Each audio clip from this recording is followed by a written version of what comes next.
Okie dokie. Here we are. Welcome to the Laser Sports Academy US predictions panel for 2023. It's an absolute pleasure to be here. Today I have a few special guests joining us on our panel today. The first one is the youngest player to ever win the US Nationals in 2008 with RSD, member of the World's Council, tournament tech, and just general US tournament figurehead, you would say, from Fort Wayne, Mr. Luke Skywalker Beckworth. Welcome along, Luke. Hey. We also have the 2011, 2012 US Nationals champion with Coast to Coast. And what we'll say is just a general supporter in the background with lots of great ideas and direction. These people don't generally have an official title, but absolute key people in the scene. So we have Mr. Jason Arkangel Dutton. Welcome along, Jason. How's it going? Very well, mate. Very well.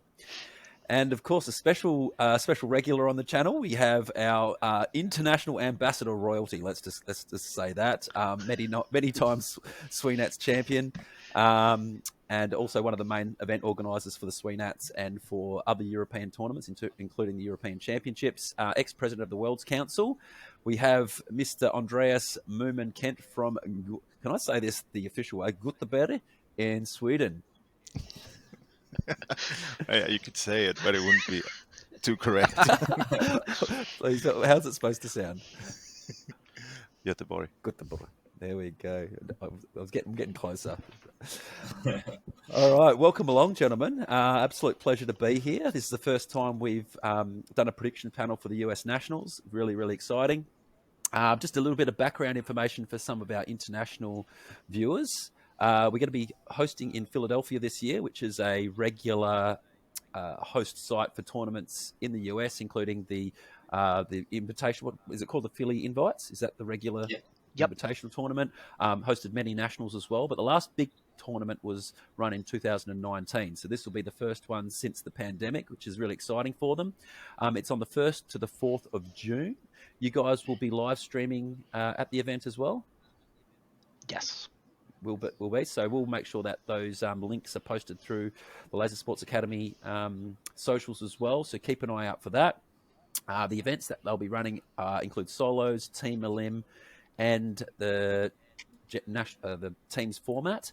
There'll be 9 teams in total, and international players will include Mr. Mumin, of course, who will be heading over to play. So I just wanted to kick off. Luke, if you could quickly give us a bit of background on the settings that you guys play there at your US Nationals, just in terms of deact time, fire rate, game time, etc., etc. Yeah, I should have had that tab pulled up for me, huh? Off the top of my head, though, I know we play normal, like, US settings as the world settings for most things is 1 shot per second. Philly, correct me if I'm wrong, Dutton, they normally play at 7-second DX. Are we doing 8? I think it's 8. They normally be 8. do. I think it's 8-3 is what they do. Yeah. I remember talking with Voltron, but I don't remember the exact number. It should be 8-3 for DX and stuns. Yep. And base downtime, I believe, is 30 seconds. It could be 25, though. I can't remember. 25. Yeah, it's 25. Okay. 25 downtime for the base, and 10-minute games. 10 minutes. Yep. So it'll be a full 10 minutes because we'll do that 1 minute. Buffer. Yeah, exactly. 11 minutes on the setting and a 1 minute buffer. So exactly 10. Yep. Yeah. Is there any settings I'm missing, guys? Or Reloads? Any reloads? Reloads. Oh yeah, that is a key thing. I believe this tournament, we're not using reloads. What the reason is for that, I'm unsure. I know that this tournament, there was no reloads intended to be on. From talking with the tournament coordinator, Jason Elias, one of the things we talked about was with some of the sites having reloads and some of the sites not having reloads, kind of having a overarching idea of trying to make it so Nats is the same thing no matter where it is on a consistent basis. You know what you're getting 100% going into it. Because the past few Nats, we have not played with any reloads. Right. Whether that's because we have a lack of support, to actually get the reloads at the sites we use, for these host events, that's part of the reason. So I guess maybe staying consistent is the best answer for that question as to why there are no reloads. Yeah, sure. And we have got exactly the same issue in Europe, that most sites don't have reloads, so that is why reloads are not used in Europe either. So. Yeah. Yeah, we had an interesting conversation in one of our interviews around the value of of reloads, because we play reloads here in Australia, and yeah, I mean, it's questionable anyway. I think it doesn't massively change the meta of the game, but it can break a defense up when you've got a really Yes. rock solid defense. It can create a little bit of X factor to allow the attackers in, which can open up the game and make it a bit more offensive, you might say. So. Yeah, but one thing you guys did share before we jumped on today was about these packs that you guys play at Philly, which I was fascinated about. I was hoping, Luke, you might be able to share a little bit more about that, because you guys have got your own thing going on at Philly with those packs. Yeah, the Philly site owner and I believe general manager Voltron requested that Zone US create them custom made, like one of a kind Helios Pro pack, so that the phaser cable comes out of the front. So there's like a modular box like in between the two chest sensors, and it's just a black box that the cable can plug directly into inside there, so that they can still use the same racks that they had on Infusion and V4s or T5s or whatever they had before, so they don't have to, there's no, it goes on over your head. It doesn't clip up in the front. It side clips, goes on over your head. And the phaser cable, like I said, comes out the front. So it allows players to do a lot more, I think, especially if you're tall, because a lot of the tall guys, the phaser cable comes out the back. They lift that phaser cable up, and phaser cables are constantly breaking. So I think they see a lot less of that happening at their site. I would assume. I don't know for a fact, but it seems logical to me that there'd probably be less maintenance on those cables because of that as well. So. And one thing Mumin mentioned that I kind of forgot about is that they moved their shoulders to the old school packs, where, like Nexus, where they're on top instead of in front. So they're actually positioned higher up on the shoulders, where they're intended to be, in my opinion. And so the actual vesting itself, is it like an old school Infusion vest, but with the plastics from It's Helios? the same exact plastics, actually, as like Helios CE, Helios Pro. So the same plastics. It's just modified so that it doesn't clip in the front. It's just always, that box is always there, and it goes on over your shoulders. So the plastics are still the same. So the sensors you do have to, be high if you want to shoot a shoulder. You can't just, aim right at, and hit it from the side like this or something, So, because I know the other ones did stick out, like they protrude a little bit more from your shoulders and your chest and back. So, and as a player who's played on both systems, how do you like the packs? I like them.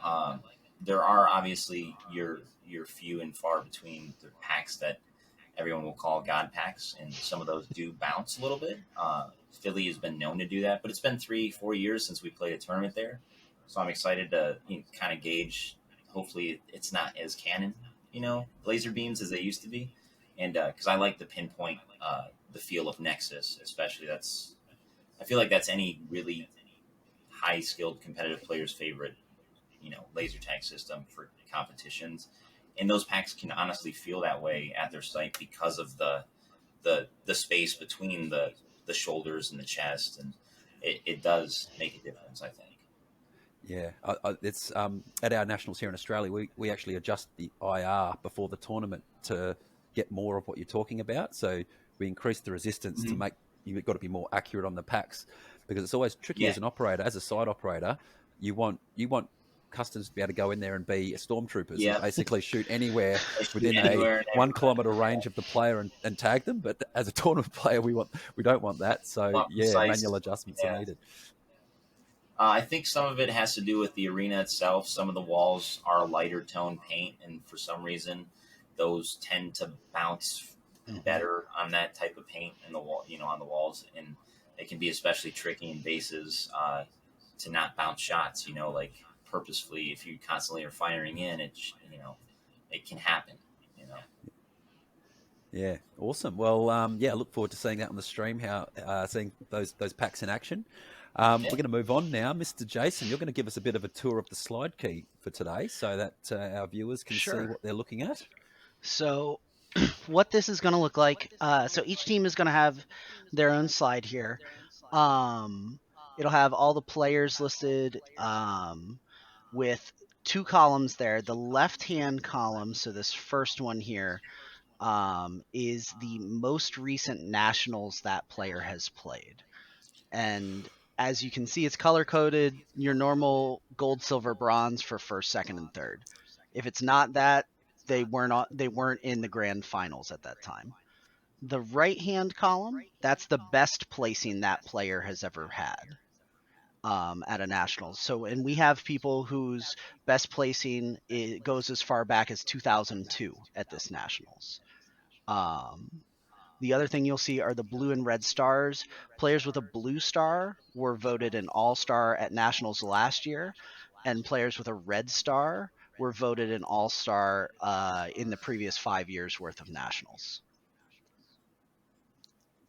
On this little right-hand hexagon here, you'll see 4 different things. So average, rank, highest, and lowest. The average, that's just the average placing the team got in the community predictions. We had a total of 31 predictions, which was much higher than I thought we were going to get, to be completely honest with you. So I was very pleasantly surprised by that. The rank is how that team's average placing compares to everybody else, and we're going to be going from expected last place to expected first place based on community predictions. Highest and lowest are self-explanatory. This was the highest team ranking they were expected to, or anybody put in, and then lowest is the worst ranking.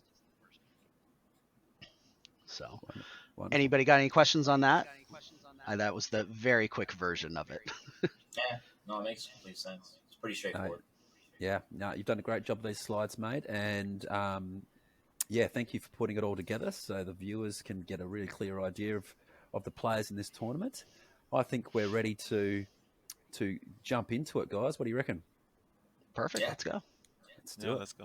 Alrighty, so we've got our first team off the rank. In 9th place, we have a Dumpster Fire featuring Nawala, Rickroll, Nemesis, Tivia, and Zarkangel. No relation to you, Arkangel? As far as I know. Okay, great. Yeah, so Jason, tell us a bit about these guys. So these guys are probably the newest team comparatively out of all the teams we'll have at the tournament. They come from a site out in Chino Hills, and I'd be lying to you if I told you what the name of the site was. I think it's like Infusion Zone. Yeah, you're right. I want to say. Okay, well, I'm surprised I remembered that. It's not that they don't have any experience. It's just with, especially post-COVID, since a lot of the U.S. tournament scene has kind of ended up more on the East Coast out to Fort Wayne. The West Coast hasn't been involved as much, so it's great that they're coming out here this year. It's not that they haven't played against anyone of great quality. I'm sure everybody's familiar with Trigger Happy and all the San Diego guys, and I know they were traveling out there to play with them fairly regularly as well. So I'm excited to see what they're going to do. Tivia was at Nationals last year with the Armageddon team. She's got a pretty familiar name if you are familiar with stuff in the US scene. Lots of podcasts and stuff like out there. Does great charity work. I can add one thing to her. She's actually probably played at more laser tag arenas than anyone in the world. Oh yeah, easily. Yeah, she travels so far and wide, goes everywhere to play and at sites. So. Cool. Yeah. So did you say Tivia has a podcast as well? Yes. Awesome. I shared it with you at some point. That's Tivia. Ben. Okay. All right, there we go. Yeah. I actually know this person. I've seen some of her podcasts. Wonderful. Oh, it's so great that she's jumping into the US Nats. And I noticed that somebody's predicted them to finish first. So from those, I wasn't familiar with the name, and they listed their site as Osaka. So I'm not very familiar. Huh? Is that a Hawaiian site, maybe? I think so. And I remember, I could be misremembering, but I think Nawala played with some guys from out in Hawaii at the Makes sense. last nationals in Sherman Oaks. He also played in Philly with the High Rollers in 2019. Mhm. I don't know if Zarkangel did, but everyone on that team of High Rollers, which are some of the players that are going again, all said high things about Nuala and said that he was a great player, probably the best on the team that year. Awesome. He was really strong at dueling. Yeah, very strong dude. So it's fair to say with Dumpster Fire, it's a bit hard to get a reading on them because they haven't played that much, but they have a big range. They could finish a lot higher than ninth, even though they've been predicted in ninth. They could, surprise some people and go up the ladder. Yeah, and I think that's why Definitely. they were voted so low, though, is just because people don't know because they're mostly West Coast players, and it's mostly people from the Midwest or East Coast that are at Philly invites this year. And would you say the Philly site is for people that haven't played a lot in that arena? Is it an easy arena to pick up? For a player that hasn't played it? No, it's not. It's got some complexity to it. You can answer that. Yes, for two reasons. One, just the arena in and of itself has a lot of complexity, but with us playing 5-man this year, that's another one of those things we've been doing kind of to try to normalize across the scene. We're actually playing downstairs only, which as far as I know in a US tournament has never happened. So even for teams who are newer to this arena or teams who have played here for a while, it's going to be a whole new ball game. So really anything could happen. And you mean That's for so like cool. Philly, for a Philly tournament, it's the first time. Yes. Sorry. That's great. That's so cool that you guys are trying new things. Are you guys going to use the upstairs as a viewing area? We haven't talked about it, but I don't see why not. We did I that have a little bit at Bailey's. Yeah, I've told like our photographer, who's supposed to be our photographer, who may end up playing. You'll see later on. I told her that she is more than welcome to use the upstairs to take, photos in the arena and get some videos and stuff like that. So I'm hoping that we can get some good footage, outside the bases too, and get some good, some good photos for the tournament at the end. Yeah. Yeah, I'd like to say that the Philly arena, I only played it once, one tournament, but actually now when we're about to go this year, I could remember like a huge part of it just by heart, and I only played it once because it's very simple, but it's a really, really good arena. I think it's well played. I only played 3 in the US, but that is of those, that is the best one, and it's also a lot better than a lot of the European arenas as well. So, Yeah, very good arena. There we go. There's some good credentials for it. Awesome. All right. Well, best of luck to Dumpster Fire. Is there anything else we want to add for Dumpster Fire before we move on to 8th place, guys? No. Oh, cool beans. Well, best of luck to all of Dumpster Fire. And we're going to move on to 8th position now. We have Last Resort featuring Fresh, Draco, Banshee, Tormentor, Redneck Tech, and Too Easy. Mr. Luke, what can you tell us about these guys?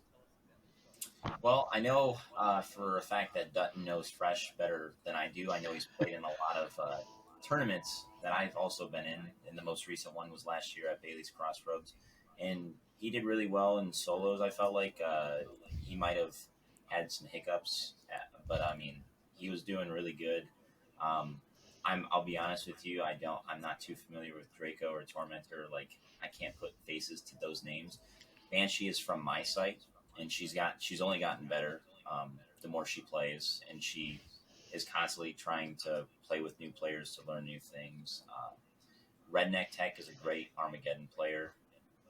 He is it a great organizer too for them. He helps a lot out with that. I don't know if he's still the head of organizing for them, but he's a pretty good zone player in his own rights. And he's gotten better too, I think, at just the older you get, the more knowledge you have of, what to do in certain situations. And I think he's just better because of that as well from the last tournament. He was at Bailey's as well just last year. And Too Easy is the newest player. I was really surprised by this player, especially because he kind of came out of nowhere. I just recently visited Toledo at a place called Qzar, owned by Eric Guthrie, and he just super impressive player. Just one of those people that you just know has a knack for the game and has talent. So I'm excited to see how him especially does with these guys, because I feel like he has potential to really grow in this community as well. So, but if you want to add anything on Draco and Tormentor for me, that I'm not sure if you're more familiar. Sure. And also, so Invalid just messaged me while that was going on, and confirmed that players can spectate from the upstairs for any of the formats. So a lot of options to do that as well. Draco. So Draco is his name's Ben. He's the very tall younger kid who was on the New Bailey's team at last nationals. Yeah. Impressed me too. Yeah, we've got two very young kids that have been practicing with us that, in my opinion, their potential's just off the charts. Within 2 to 3 years, going to be making a big dent, I predict, in the competitive scene. Tormentor, I am struggling to remember his real name because I'm terrible with names. But he has been pretty much consistently on that Philly B team. Okay, that's who I was thinking of when I saw the name. I just wasn't sure if that was actually him. So I'm glad that's yeah. right. I can't remember his name. Yeah, he's a good player. Yes, yeah. He's a solid player. But you'll 100% know him when you see him. I think this team is very sneaky with their upset potential. I was literally thinking the same thing. Upsets all day. Yeah, Fresh he's originally from Tampa, from when the site opened back in the mid to late 90s. Played all of the first couple nationals. He actually placed 4th in Lord of the Rings at Nationals 98. That's how tenured he is. Yeah. But he has actually moved up to the area around where we live. So he's just on the other side of Maryland, and he'll regularly come down and practice with us. Same thing with Redneck Tech, not nearly as much, but he'll come down and practice with us occasionally too. So a lot of players that people might be going, okay, they mainly play Armageddon. They're from Tampa. Their team isn't around anymore. No, they're probably a bit more practiced than people expect. And this team has got some very serious upset potential. So are these guys they're a mixed team from different locations? That's what's going on? How do people connect with each other in the US? Is it just they go to tournaments, they build relationships, and then they go, okay, let's just form a team for next year? I think what happened with this team was kind of the same thing that happened at Bailey's, because a very similar team happened at Bailey's Nats last year with Fresh's team, where they don't have a home site, or if they do have a home site, everyone from that site has already formed a team and there's no one left. So a lot of these players, like Jason said earlier, kind of form or connect because they don't have anyone else. So they kind of are free agents, but they're all really good free agents that, have formed a team here. Yeah. And I think between the prelims and the cascades we're going to have, a team like this, if they find the right positions to put players in, if they find the right strategy, they can pull it all together really effectively. Yeah, that's exciting for them. And Banshee, that is that a gold or a bronze from 2021? Bronze. Okay. Wow, that looks like they've got, for a second last predicted team, that sounds like they've got a bit of firepower on their team. They've got a bronze and silver winner, albeit it's from 02, but still, they've played at a high level, old fresh. And you've got all these up-and-coming guns that you guys speak about. It seems like this team could really do some damage. Yeah, definitely. Cool. Okay, anything more to add before we move on to the next place team? Not for me. Nope. All good. Okay. Well, best of luck to Last Resort. I look forward to tuning in, seeing which big teams you guys can knock off during the tournament. And we're moving along to 7th place now. We have Lemons. So we have Weeboo, Dr. Phil, Zero, Blake, Rampage, and Tyson. I'm expecting that's not the real Dr. Phil. That's a different one. Correct. Okay, thank you. Just wanted to clear that up for our viewers. All right, Luke, tell us about these guys. Oh, is it me or is it Dutton this time? I think it was No, that's your site, man. me. Okay, all right. Hey, these guys they're a handful for me in and of itself, but I love them to death. They're great people, and they all have a lot of talent. If I had to peg one, since I know them all, personally, I would say, like Dr. Phil is probably your strongest player on the team for sure. Um, and Blake, when he puts his mind to it, that kid he's unstoppable. He's really good player. He just needs to pull his stuff together, and he does really well. Um, what I'll say about Zero is he's one of those players that has a lot of talent, and he doesn't use it all the time. He needs to really use his talent because he's got it. And Weibo, he's what we call the opportunist.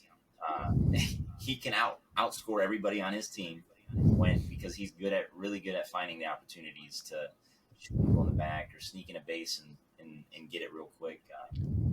And he's really good at that type of play style, which can hurt the team though, because sometimes when you're searching for opportunities, your team's hurting in the back end. But Tyson, he's a really good player from Toledo, Qzar, and he's the same site as Too Easy, who I just spoke highly of. Another great player with a lot of talent to bring to the community. I'm hoping to see him do really well here with this team. I'd love to see this kid get really good at the game. So he has a passion for the sport and a passion for the laser tag community in and of itself. He's another general manager at his site, so he knows my struggles. And Rampage, she's the newest player in the competitive league at this tournament. If she actually is going to play, she is also our photographer, and we're hoping that if she does play, that she continues to grow and get better at the game. She actually just won her first medal at our spring leagues, and I just gave out awards last night, and she also got voted from our community as most improved player at the site. So all good things from these guys. They have the potential to do better than 7th if they put their minds to it. So could I ask, are these the same guys that played with Nocturne last time around? Right. Yeah, Some of them. Some of them, not all of them. We got Dr. Phil and Zero. The other No, three. Zero was with Hellfire and Phoenix's team, I think. Oh, you're right. He was Right. He was brought, and then the other two joined. Right. Correct. You're right. And then I think was Blake on Fresh's team with Banshee and that crew. Blake was, I think, also on that team that Isaac was on. I can't remember. Okay. I believe he was on the same team as Isaac, though. They had like 7 players on that team. Right. I think it was GSO, right? That sounds right. Yeah. All the names just especially when there's like GSO, BSO. I'm sure there was another RSO at some point. Yeah. It's all. Yeah, but do you have anything to add to these players as far as like Mumin asked? I didn't know if he wanted to add anything or no. No, not really. Like Tyson, is that the same guy, Ty? That Nope. was from. You're thinking Ty Win. No, right. He was on Ty Win. Oh yeah. Yeah, sure. he was actually the originator of Monstro. So, and I kind of adopted the name, and he gave me his blessing to use the name at the past few tournaments, and I full-heartedly appreciate that. So, I've got a quick clarifying question. So, where we've got bronze and silver there on the page there, is that just for the teams event, or does that also include side events? Correct. Just for the main team comp event in nationals. Okay. So. Jeez, quite a decent resume on a 7th place team. Yeah. Here we got 3 bronze and 2 silvers as well. So it seems to be talent right the way down the ladder, all the way through it. So far from what I've seen.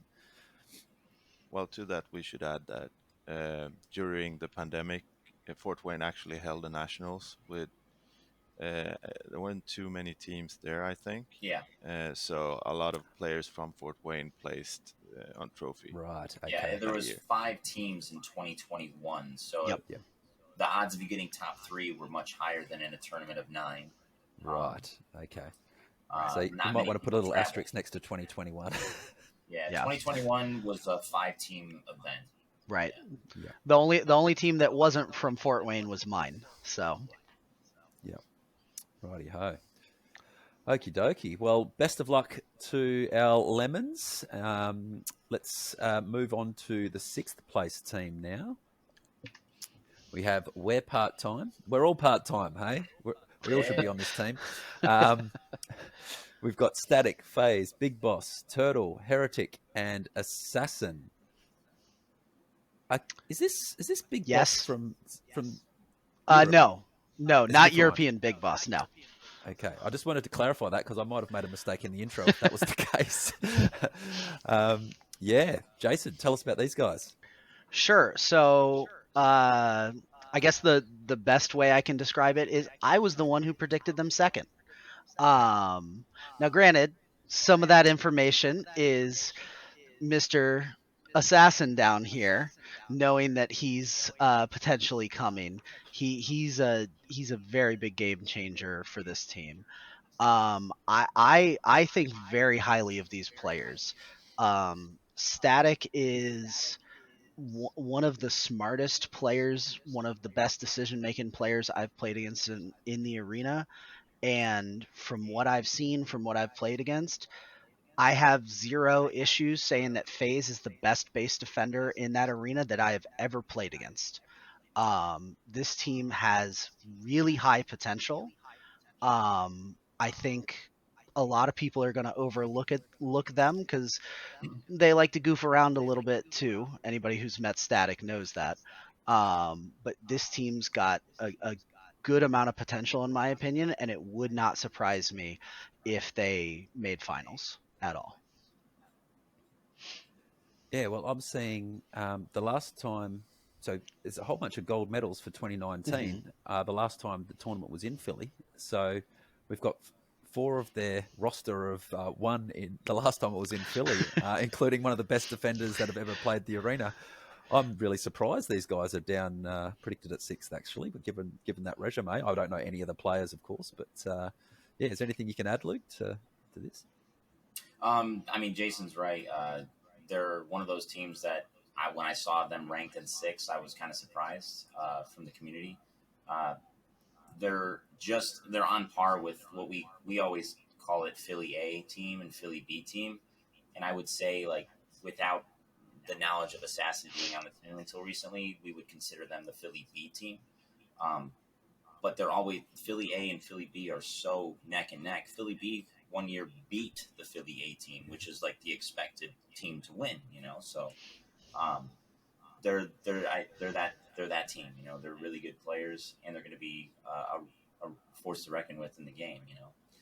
I'm not too familiar with Turtle or Heretic. I can't put faces to names, but I know the other 3, and I know Assassin. He just played with us last year, and that's where he got his silver in 2022 was with Monstro last year. So he did really well with us.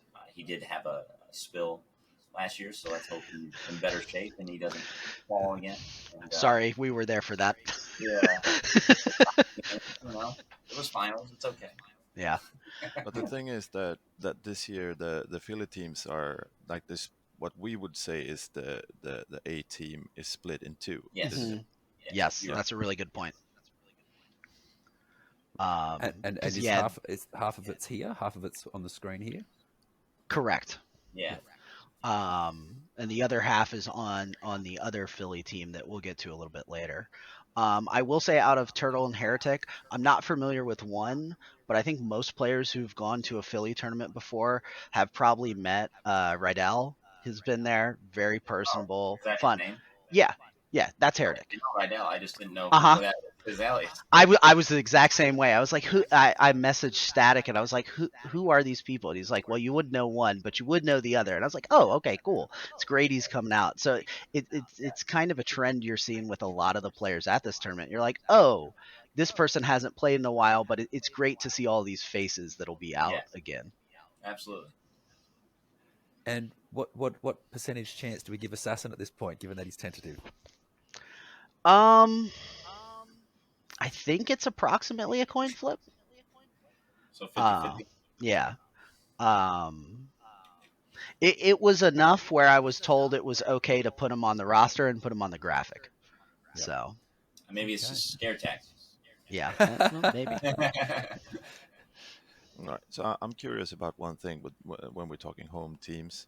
So this year you're allowed to invert the phaser. Last time I played in Philadelphia, you weren't allowed to put the top sensor of the phaser behind the wall by turning the weapon. But now it's allowed. Do you think that would affect anything? I believe so. Yes, especially for people like myself that have small hands. It'll be a little bit more natural of a grip on it, and I think more you can do with it. The other thing is we're also disabling the hand sensor again for small-handed folk like me, so you can actually kind of move the thing a little bit. So I think it's gonna make a pretty big difference more in the arena. I think like in the field for midfield tagging and whatnot, but on bases, I don't know if it'll make a huge difference. I could be wrong. I personally think I disagree. I'd go the opposite. I think it'd make more Really? difference Okay. in the bases because if you can post up in a base and not show any lights and there's no barrel sensor, it's very hard to get somebody out That's unless fair. you're good at cracking bases, And Yeah. even for someone like myself, I will say it's hard to get people out of bases that can not show any lights at all. Right. I'm thinking of the taller players where if they were playing with it inverted, I might actually have a chance to shoot under and hit the laser sensor. True. So that's kind of where my mind's going with it. Yeah, but you also, I think that they allowed wall hugging as well, right? So Yeah. that whole angle is gone. Right. That's fair. That's a good point. There we go. So I guess it's a wait and see. We'll see Yeah. what the results throw out. Yeah, I've got one little final question for these guys. So can I ask, do you guys know why the A team split or why there was the split in the Philly team? Well, I know. Yeah. Static originally formed a team with some Michigan players, one of which was Tywin, and they were going to go as Monstro and Supa was going to go as well. And I think for whatever reasons they couldn't make it to the tournament. I don't know why. And so the team was already split because they wanted to play with these players from out of town, and put together the Monstro team, the original, Monstro players that had traveled to, I think, Fort Wayne to compete way back when. And just something happened where they couldn't make it. And so the teams were already split. So now they had to fill slots, and one team already had their team roster made. So this team had to figure out, who do we want to fill in those spots since we no longer have those other players. So it's very much more circumstantial rather than strategical. Yeah, I think so. Yeah. Yeah. Cool. Alrighty. Well, that was very insightful, guys. Is there anything more to add before we move on to our fifth place team? Not that I can think of. I think let's do it then, hey? All right. In fifth place, we have Envyus featuring Phoenix, Hellfire, Mumin, Legs, Striker, and Big Sexy. Luke, tell us about these guys. These are what we would call some of our best players in Fort Wayne. So you're looking at a great roster, and then you add another great player from overseas, Mumin. He's our star player on this team, I think. But everybody on this team is great. Phoenix is the captain of this team, and he's only gotten better since he started just a few years ago, and he continues to improve and impress me every single event. And when people get on my nerves in my arena, I say it's my arena because I'm playing there longer than most, besides the two at the bottom, Striker and Sexy, when they're much longer than me. But I'll call it my arena. When they start to annoy me, that's when I know they're getting better and better and better. The more I get annoyed with them. In Phoenix and Hellfire, I'd say I get annoyed with more than anybody on this team. They're both great players. You'll have a lot of trouble with Zach in bases. He's a great defender. And Phoenix is great at communicating with the team, telling people what to do, where to go, where to be. It's getting them to listen and follow his lead. I think it is a throw together team because some of the players that he had originally couldn't come, and Striker and Sexy did have a team, and they couldn't get their other players to come either that they wanted, and so Striker, Sexy, and Legs actually ended up disbanding what they were forming and joined this team, which wasn't the original plan, I think, for this team. So it'll be interesting to see how well they do with the other three. Because Legs, another great player, I will say they're going to have to, get on him about his arms in the arena. He tends to hold the gun in the weirdest way you've ever seen a player hold that phaser. I've never seen anyone hold it the way he does, and it can get his arms can get in the way. So they're going to have to get on him about that. Otherwise, I know players will be calling ticks in this tournament. So I'd love to see them do great and not make those little mistakes. Striker and Sexy, both really old school players. They've been playing for probably before I was born. I don't know, but they've been playing for a long time, and they're still coming out and impressing me to this day. Both good base crackers too. They use their size to their advantage. I will say that they just I can't ever shoot these guys coming in bases. It takes me 3 or 4 shots to get them, and they're really good at being opportunists too. They know where to position themselves in the game, and they know how to crack a base by posting people up.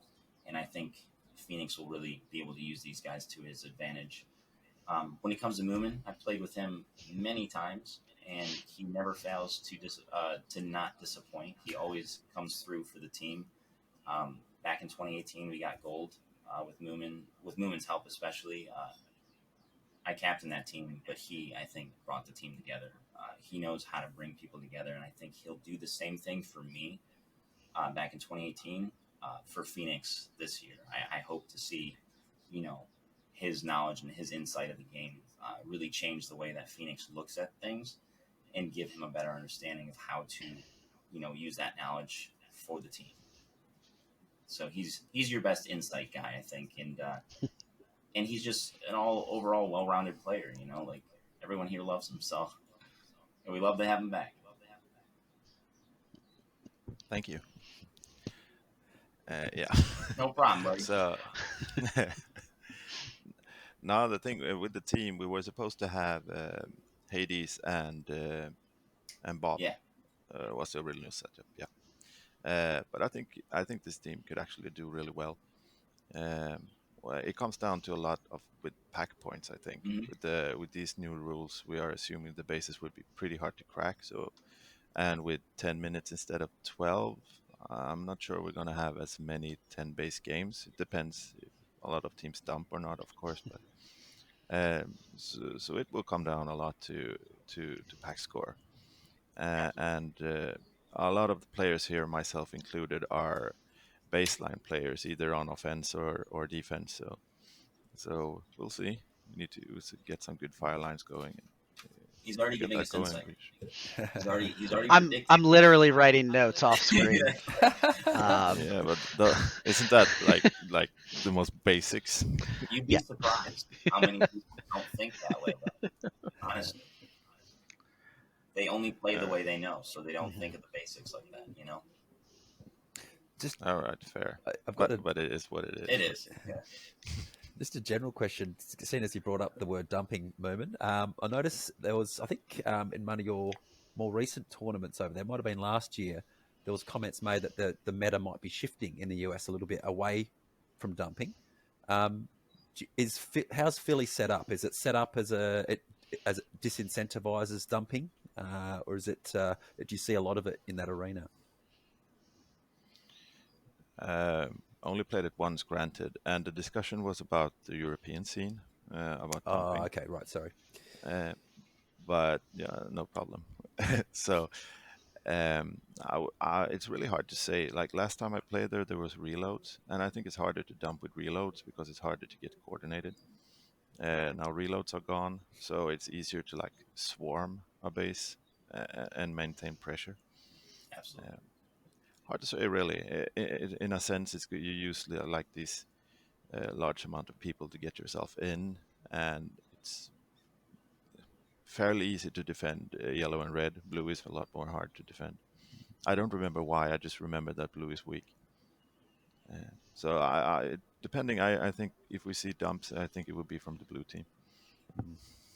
It's the whole change to 10 minutes is really significant when it comes to the incentive for dumping, because you know I'm an advocate for reducing the game time here in Australia as well, because I believe if you do have a good strategical advantage in the early game, it gets countered by the fact that somebody can just pick up stumps and dump at some time and like to completely disintegrate all that good work you've put into strategizing before the game, essentially. So with the reduction in game time, it will be interesting to see if there's a change in the meta at the tournament. But just a general comment as well, I noticed, in the most recent tournament on this page, there's a lot of 2021s, and on the previous page we had a lot of 2019s. And just a general comment that it's really good to see. It seems like there's a lot of players coming back for this tournament. Is that fair to say? Definitely. Yeah. No, it's really great for the scene over there, and great for the US Nationals. Is there anything more we want to add to Envyus, guys, before we move on? I'll add that they're an upset team. They're, in my opinion, one of those teams that I feel like might get brushed under the rug, but you can't do that to a team like this that can, if they get their stuff together, which I feel they will, you can't not acknowledge that they have the potential to beat you and not worry about them. You got to look at this team and realize that they have the potential to put themselves in the top three, and you got to look out for that. Yeah, the team's really, honestly, kind of like a Swiss Army knife. Like every tool you could potentially need. Hey, I need you to go to this base or go to that spot and do this. Somebody on this roster can do it. And it's just a matter of, do they have the people who can put them in the right place? And between Phoenix and Mumin, the experience that Striker and Sexy have, it's hard to argue that they don't. Like they're fifth here, and that feels way too low. I'd like to say that also goes for the team before us.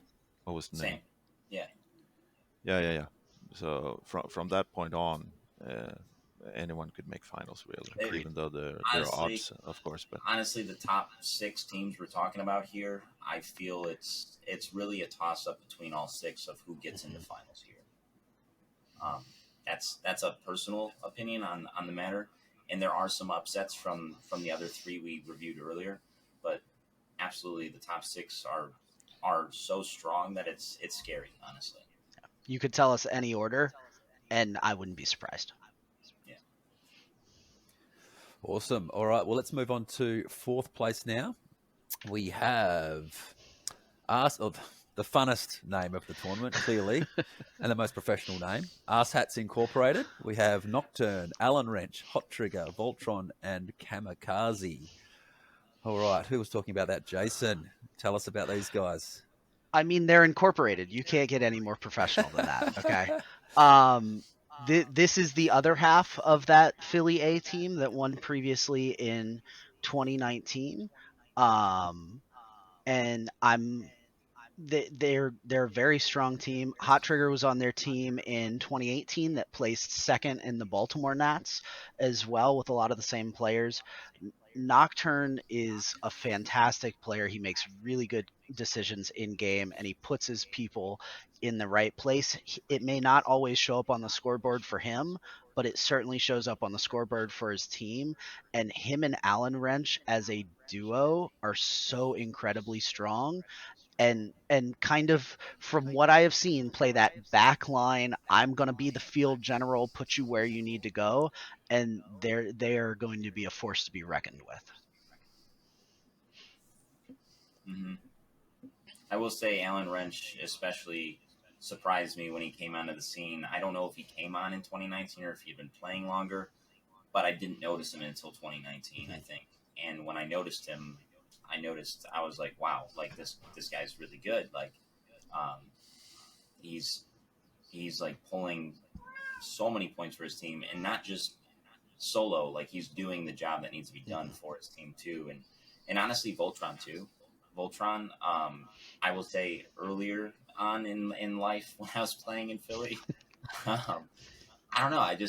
Voltron never really stuck out to me. Like, other than he was the general manager and he, who's really good. I'm so sorry, my cat won't leave me alone.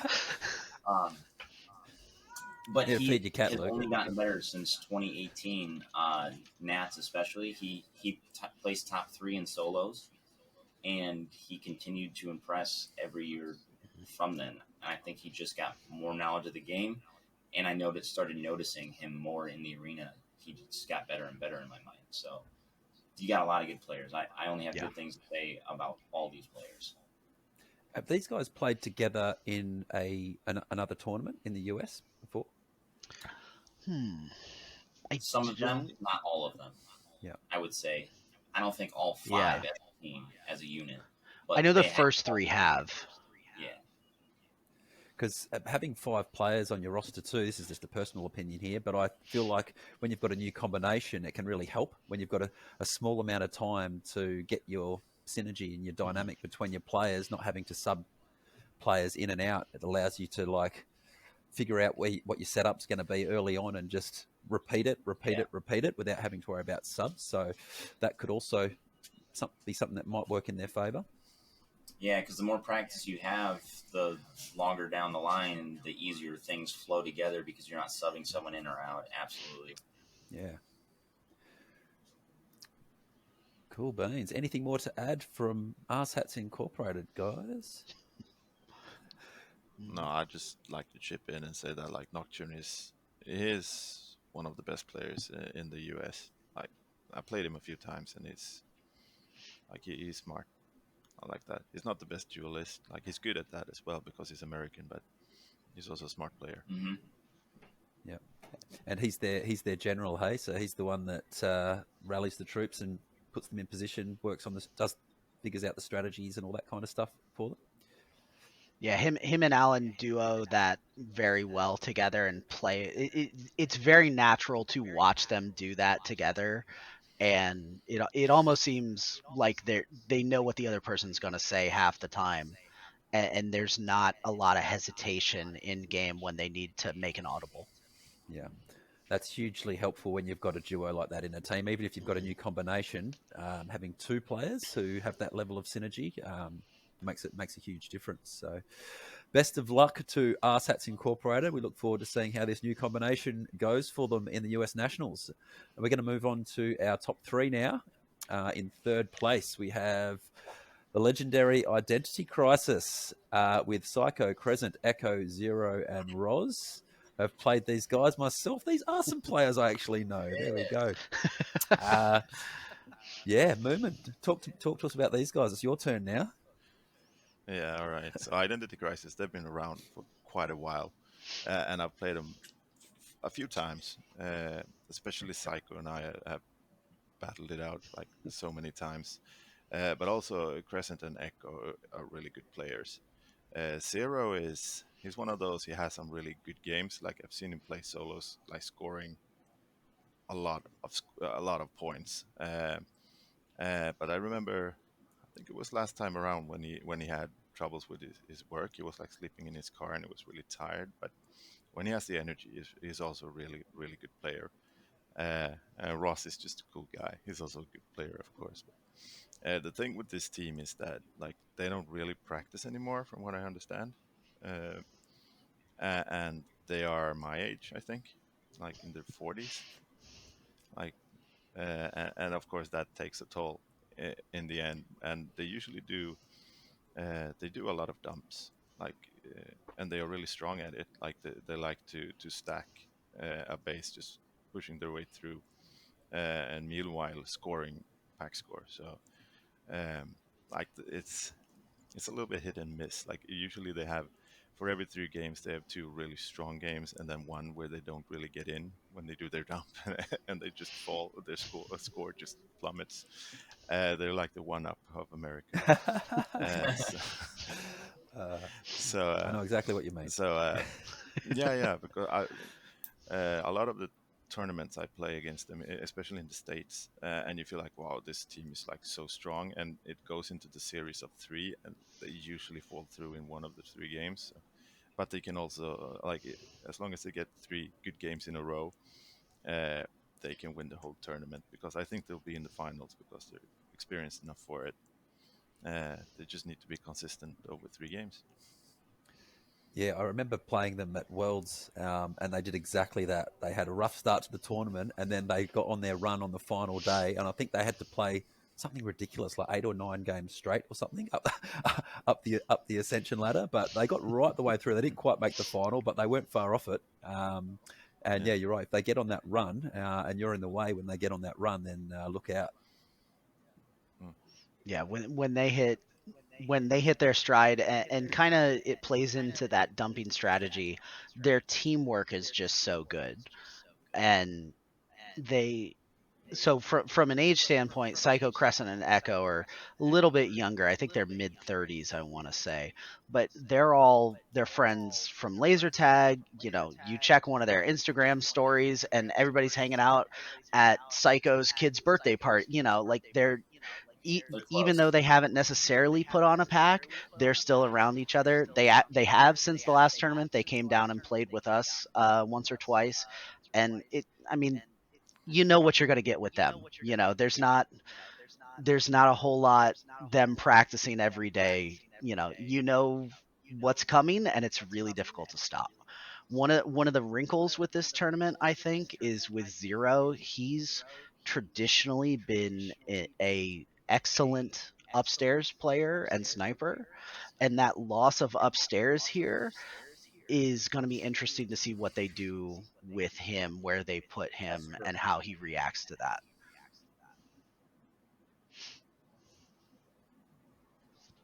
They're all great players, so I'll just add the fact that since I've played with them on 3-4 different occasions now, traveled to Sweden with most of them.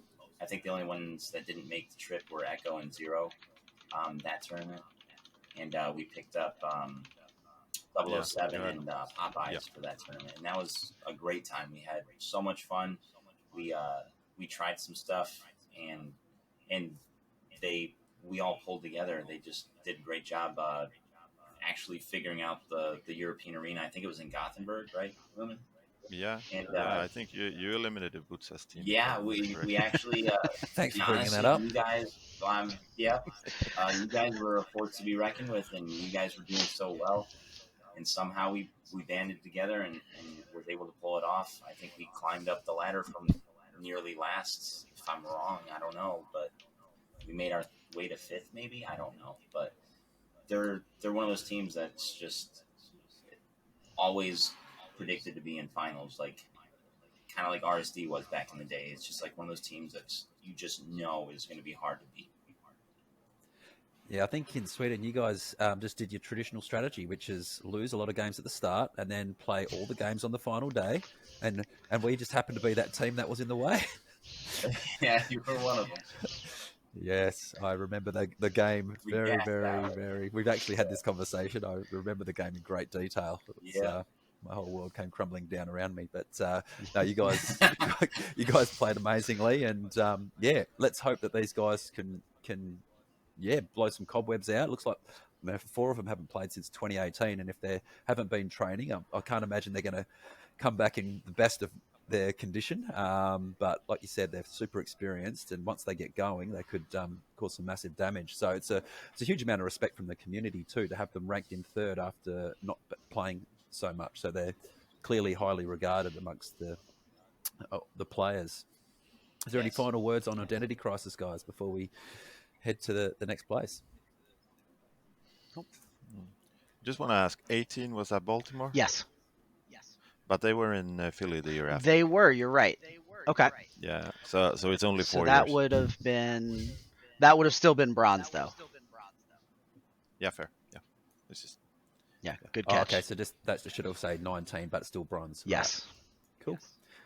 Awesome. Well, good luck to Identity Crisis. Look forward to seeing you guys on the stream. We're going to move into 2nd place now, and we have Monstro featuring our very own Skywalker, Berserk, Odin, Gimpy, Nightmare, and Renegade. All right, Mumin, you get to take this one as well. Tell us about these guys. Monstro. Okay, so this is sort of the team I played with last year, except Odin, Nightmare, and Renegade wasn't in that team, right? It would be me and Assassin. And Berserk. And someone else? Berserk. Yeah, but Berserk was still in here. Oh, it was the second Gimpy. Swedish guy, Buckshot. And Buckshot. Yeah, Buckshot was Yeah, exactly. I'm sorry. So, thank you for clarifying everything. So yeah, so we stuck to the 2-3 tactic that tournament with a very heavy offense, and generally, like, I don't know Nightmare, who that is, but the team is pretty offensive. It's like heavy on the offense, from what I can see. Maybe Renegade is more of a defender, but like Skywalker and Berserk, they love scoring a lot of pack score. That's like their thing. That's what they do. They score pack scores. And Gimpy usually is, from what I understand, supporting attacker. That's what I would say. So I would say Gimpy, Berserk, Skywalker in an offensive formation, and maybe Odin, Renegade, Nightmare as a defense. I'm not really sure how you guys are going to play it. But here is like the I don't think pack score will be a problem, and I predicted this tournament to be pack score heavy. So it will be, if you are sticking with the 3 attackers and only 2 defenders, if will you crack the base, or will your bases get cracked faster than you crack the base? That's what happened last time. We got less bases than the opponents, and we lost the finals. I think that would be the big thing. And who's gonna lead? Who's gonna be the in-game leader? Because it takes a toll on you, Luke, when you do it. So Yeah. So who's gonna do it? How you know? I got yelled at. But I think that would be the biggest problem. The Europeans wanted us to get like a violation or something for pack macking. So that was too loud. Yeah, I think the big thing is gonna be the in-game leadership. Yeah, because you have a lot of talent, a lot of. I think Berserk really plays a huge role here, though, in that aspect, because it's his home site, and he is one of the best players in that arena. Like, to outscore Berserk is a feat in and of itself. Yeah. Yep. He's the best scorer in that arena. And it's two-way with him too. I've played on a team with him in Philly, and he can still drop those numbers from base defense. It literally doesn't matter where he is. It's going to be an insane score. He's really hungry when it comes to score. Yeah. So it'll be interesting. It would be I think it would be the challenge would be the structure of the game, but the pro would be the pack scoring. That is, like, all these are, like, Odin won solos, but he didn't win solos. I don't really know what happened there, but he almost won solos, right? In Fort Wayne. Oh. And Berserk and Skywalker always scores really high in any solos event, or any form of pack score event where you can measure it. So yeah, it's going to be an interesting team. Be a feisty team. Feisty. I like that. To fill in on Nightmare, he's kind of in that same conversation we were talking about Striker and Sexy, where he's been a staple at Fort Wayne forever, and he's a very smart player, very consistent player. Yeah, I mean, honestly, it was a really great pickup. It's exactly what you and Berserk and Odin need, somebody to kind of fill those gaps and just let you guys run.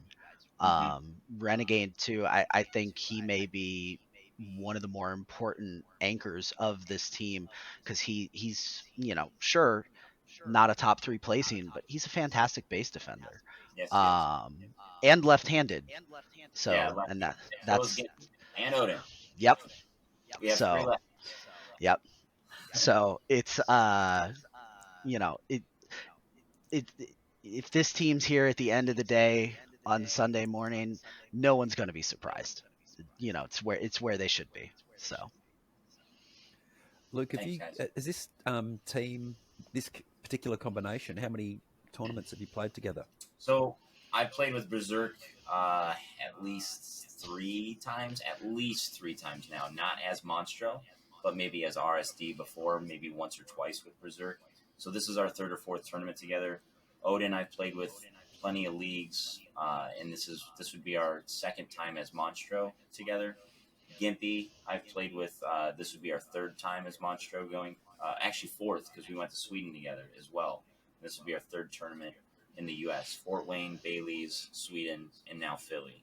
So Gimpy's been with me every single tournament, and he's a really solid offensive. And as Mumin said, everyone on this team is more offensive, besides maybe Nightmare and Renegade. Odin kind of follows in my footsteps in the fact that he likes to score pack points, and he's gotten a lot better recently about not straying away from the team and just kind of backing off, getting the pack points, and doing what needs to be done for the team and not his individual score. He's learned a lot in Sweden, and he was one of the only players on the team to ask so many European players what he can do to be better or what they're doing in the game. And I was super happy to see that, because even myself as guilty, I didn't ask nearly as many questions as he did, or learn maybe as much as he did at that tournament. In Sweden was great for him. So yeah, so you guys have got enough history together that the synergies going to be, you're going to have synergy there. You got kind of know inside and outside the arena how to work together. Yeah, and like Mumin said, it was the in-game leader thing, because it does take a toll on me. He knows, because he's played with me a couple times now. And finding that, I think Berserk will come in clutch there, and we can really pull together as a team and hopefully give first place a run for their money, It's a good learning to have, because it's hard as a heavy point scorer. It's hard to take on the leadership of the team and retain the points. There's very few players that can do it. It takes a bit of practice. So to know that and to modify how you're running in game to account for it, so you can keep your points up, is a huge value add for your team. So Absolutely. any final words, gentlemen, on Monstro? I wanted to ask something. Is the team RSD, is it retired, or is it still? RSD is, yes, retired. RSD consists of the teams that won, I think, the most would have consisted of like Fuzzy, Sentox, Ace, Dot, Skywalker. Those are the five that I would name. There were other RSD formations and teams where, like Snoopy, I forgot Slick. He was the man I learned almost everything from when I first started at 16 years old. And when Dutton tried to crack me out of the base at Red at Bailey's and couldn't, was because Slick taught me how to defend. Yep. It's a retired team, but there are some players that still come around from time to time. Just you don't see them as often. And Ace being one of those players from time to time, still the best player I've ever met. Ever. So yes. Yes. Thank you. Sorry. Long story short. I love that we can turn a yes and no question into a 3-minute dialogue. That's great. Awesome. All right, let's move on to first place. We have Coast to Coast, 7 players: Arkangel, Ballistic, D, Invalid, Scooby, Acid, and Gravedigger. All right, Luke, these are your guys. Tell us about Coast to Coast. Big side for me. They're obviously rated number 1 for a reason. They won last year, and they have so much talent on this team that it's scary. Again, Arkangel is a great in-game leader. He's great outside the game at telling people what they did wrong or what they did right and how to continue or improve on stuff. Ballistic, he knows where to be in the game. He just, anytime I was trying to get in a base, that man's shooting me in the back, and I have to send somebody to shoot him every time. Lil D, he's like Striker and Sexy. He just knows how to lean. He knows how to get in on bases. He uses his size to his advantage, and it works every time. But he's faster. He's also faster, so he's got an advantage a little bit there. Invalid, always scoring more and more points at every tournament. It seems like the only problem I see is kind of like what Mumin said with Zero, is like he has those games where he does really well, and then he has those off games. And I think if he can just be more consistent, he has so much more potential to do way better if he can just keep that consistency. And I think Scooby is kind of in the same realm there, is he does really well, and he can place higher than anyone on that team, I think the only thing with Scooby is to be worried about with that team is maybe his arms. It's frightening how much they get in the way of players' shots. But he's a great player. Like, by no means does that take away from his credibility as a great player. Acid comes from Fort Wayne. They picked up Acid this year because they see the potential she has to bring uh, more value to the team, and she absolutely does that. She's one of the greatest support players we have in Fort Wayne, and I think they saw that, and they are capitalizing on that because um, obviously to have a roster of 7 and be the only team with 7, there's a reason for that. So adding her to the team was a smart move on their part, I think. But Gravedigger, I'm drawing a oh, It's David. okay, yeah, I'm like, It's David. who? Yeah, Okay. trashed on. Yeah, the Gravedigger, he is a great player too. Really fast in the arena and really good support player. I don't think he's necessarily a defender or a base cracker. He kind of just is a go with the flow guy, but always does well when he does what he's told. And the only problem with him is maybe sometimes his attitude. He's an agitator. Yeah. Yeah. That's about it. Like if he can, if he can do what his team tells him to and keep his cool about it, he will do really well at this tournament. So, And he's also not going to be there until Friday night. So that's why he's down there at the bottom. Work was up in the air, so we weren't sure until the very end. So, but with the new settings being played with like wall hugging and the inverted handholds, this is really going to help this team. I feel like it's going to help a lot of teams, not just this team, but especially this team, because they know how to utilize those things to their advantage even more so than I feel like a lot of these other teams do. And I hope the other teams can learn from them and pick up on this to do better themselves. And that'll come down to just, playing against these guys and seeing how they run things and what works for them and then capitalizing on that. So, do you have anything to add, Mumin? Yeah, soon Helios 2 is coming and it doesn't matter anymore, right? That's a good point. I like that. Well, yeah, it's a really strong team. Smart team, Very. I would say. Not necessarily the strongest pack-on-pack team, but the most clever, cohesive team of the ones. Like, I don't know, the Philly teams are also pretty strong when it comes to team play. But I would say the strength here is that they could actually read the game and change it mid-game, which is something that's, I think a lot of the other teams will go in with like a plan, and if it doesn't work, it will just fall apart. But this team can actually change up during the game as it goes, and I think that's a big thing. The thing is how much they will miss Psycho. It's hard to say really. Now that David is in, I think it's stronger. Like if David and Psycho would be gone, I would be a little bit not sure, but I think if this team wins, I wouldn't be surprised.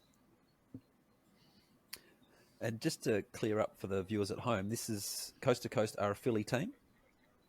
No. No. DC. Mostly Sterling, which is right outside of Washington, D.C. Okay. So have you guys played Philly much?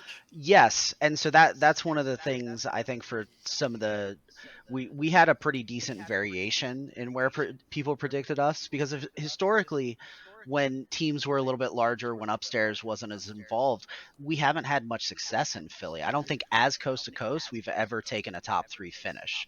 I've done it, like I played on a team with Luke before on RSD and we got second. I've played with Identity Crisis before, a couple of different teams there, but as Coast to Coast we've never had that success in Philly.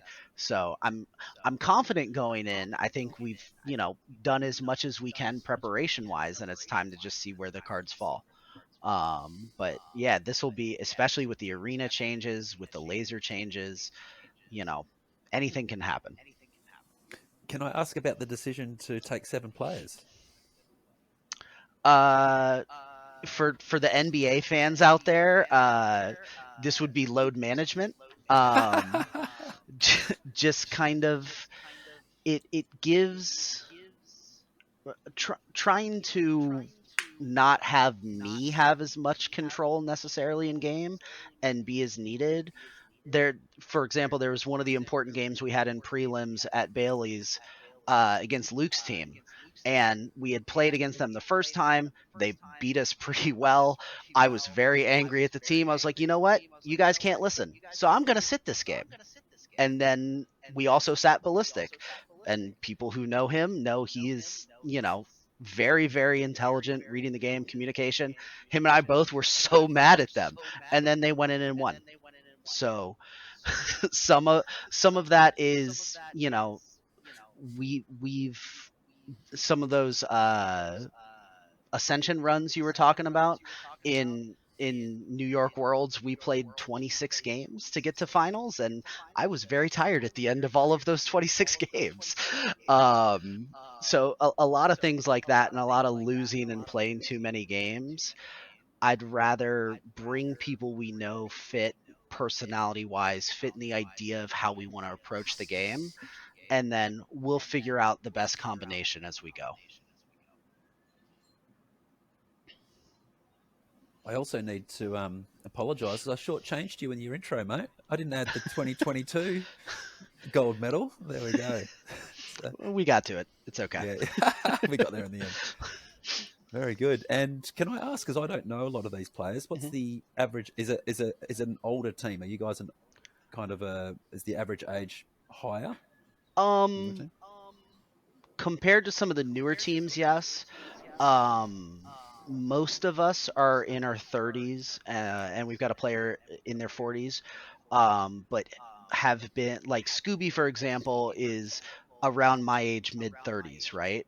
But he started playing when he was like 11 and went to the Vegas Nationals with people signing a permission slip for his parents. So despite not being, into his 40s or anything like that, he's one of the most experienced players in the United States. I don't necessarily consider myself that experienced because I think back to playing in the early 2000s, but I've been playing since 2001. Same thing with Little D, my brother, Gravedigger, same thing, Invalid, same thing, Ballistic since the late 90s. You guys have So, over 100 years of experience. You lied. yeah, I know. Okay, that doesn't count. There's 7 of us. That's true. So, but yeah, we are probably at this point, besides Identity Crisis, one of, if the most experienced teams in the scene. Yes. Okie dokie. We're all waiting for the next generation in America to take over, right? Always. Yeah. Yep. We're nurturing them. Trying to. Yeah. Fair. Would you say you've got a good contingent this year of fresh meat, so to speak? I'd say here in Fort Wayne, we're continuing to grow. We just had eight new members for our latest leagues, and we had 5 teams, I believe, at our latest leagues. And we just did a lock-in event last night, and I was at Zone for 19 hours so that we could run this lock-in event after hours for the members to get some practice before Nats in 2 weeks. So I think everyone was excited for that, and everyone's excited to go in 2 weeks. So there's definitely some new players that want to watch the Twitch stream and see what it's about. And they already competed in our leagues, and I'm hoping that they'll form a team eventually to go, to the next tournament. And I know Dutton has some, like he said, some new talent at Bailey's. Yeah. There's some new guys from there that, they had a new team come out last year, and some of those guys are going to travel to Philly this year as well. Mm-hmm. We don't have between site management and just enough players to sustain a leagues, so it's more of a we'll go up and play the all you can play, every 3 or 4 weeks, something like that, when we can handle it with people having kids and stuff like that. So we'll try to get out there when we can. And we've got people who, when they come out, they're like, hey, can we join the games? And we're like, yeah, of course, please do. We need more people. So it is on an upswing, just not as fast as some of the other sites. I know Philly has a pretty... Philly tries to host practices either on Sundays, and it's really just gauged based on interest. Mm-hmm. And sometimes it hits, sometimes it misses. It's really just based on the interest. They don't actually schedule it so that it's like, hey, we're going to be here pre-sign up to come or something like that. It's more of like a practice, question mark? They've run a couple of leagues since post-COVID as well, right? Okay. Yeah. So. Yeah, well, hopefully content like the Twitch stream at the tournament and stuff will really support you guys to keep those guys and get them to bring all their friends. Yeah. Yeah, so is there any final words we want to say on Coast to Coast, guys, before we wrap up today? All good. I ain't gonna say anything. Well, it's been an absolute pleasure, gentlemen. That's awesome. Yeah, best of luck to everybody competing and to all the visiting teams and things. Bit of a shout out to Invalid as well, who's been sitting in the background today, being the puppet master of all the things, the slides and other things that have happened today, and organising the tournament. So thank you to you, thank you to Invalid. Thank you to Mumin for tuning in at who knows what hour it is over in Sweden right now. What time is it, Mumin? It's 4 a.m. Oh my goodness, 4 you're a a.m. legend. Oh, yeah, I know, right? Yeah. Have you been to sleep yet, Mumin? That's all right. What? Have you gone to sleep yet? No, Oh, but no. I will as soon as I hang up. I'll go to sleep. I wonder if Mumin's telling me to hurry the hell up. No, he wasn't. Yeah. No, he was being very polite. I like that you can read my mind. Yeah, I was reading your mind though because I was hearing it. But, yeah. Awesome. Well, gentlemen, it's been an absolute pleasure hanging with you guys today. Best of luck running the tournament. Be sure to sling through the Twitch links and everything just before it happens because we really want to share this content and share the US Nationals tournament to everybody around the planet. So, thank you so much for joining us. Thanks, guys. Thank you. Thank you.